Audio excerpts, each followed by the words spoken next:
مباراة نجمها دانيلو بيريرا، أنقذ هدف محقق، سجل هدفين من كرات ثابتة، أنقذ الاتحاد من مشكلة كبيرة لو وصلت الأشواط الإضافية، وهو عنده ديربي كبير جدا أمام النادي الأهلي، فكان ممكن إلى الآن هم قاعدين يلعبون لولا هذا المدافع المميز جدا في نادي الاتحاد. ليش المتغيرات اللي صارت؟ شوط اتحادي أول ومهاجمة المساحات خلف مدافعي الشباب، تأثير خروج العبود وتغيير طريقة اللعب في الشباب، جرأة التسديد عند لاعبي الشباب، خطأ خروج حامد الغامدي أنقذها فعلا الكرات الثابتة في الاتحاد. الشوط الأول اللي كان ممكن يحسم فيه الاتحاد كل شيء، كانوا يلعبون خلف الشويري خوسلي ورينان مثل ما تشاهد، انفرادات محققة، استغل السرعات اللي موجودة عندي، وهذه فكرة مميزة في نادي الاتحاد كانت تحتاج إلى قرار تسجيل الهدف وتخلص المباراة بفكرة واحدة فقط، انك انت قاعد تهاجم المساحات خلف مدافعي نادي الشباب.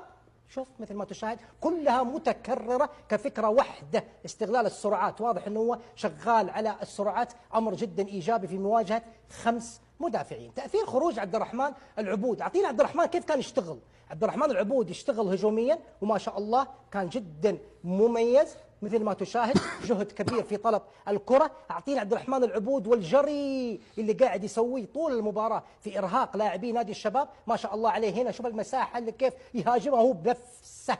عبد الرحمن العبود يروح غلق، هذا امور طبيعية. تعال اعطينا دفاعيا، تفرج على عبد الرحمن العبود امام بودنسي والانضباط الدفاعي في جهة حسن كادش. خرج عبد الرحمن، اتفرج على اللي صار مباشرة بعد خروجه، ما تجي صدفة. تفرج شوف كيف صار في مساحة، سهل لاعب الشباب يدخل، كان ممكن يتسجل هدف. شاهد طلب الكرة يطلبون خلف كادش لأن عبد العزيز البيشي شوف كيف واقف، عبد العزيز. في فرق بينه وبين عبد الرحمن العبود في المساندة الدفاعية بين اللاعبين، كانت كبيرة ومؤثرة، وهو قراها مثل ما تشاهد. الكل يطلب، شوفنا لاعبين يطلبون الكرة، الشباب لو قراها خلص من هنا، وهذه كانت مشكلة كبيرة بعد خروج عبد الرحمن العبود.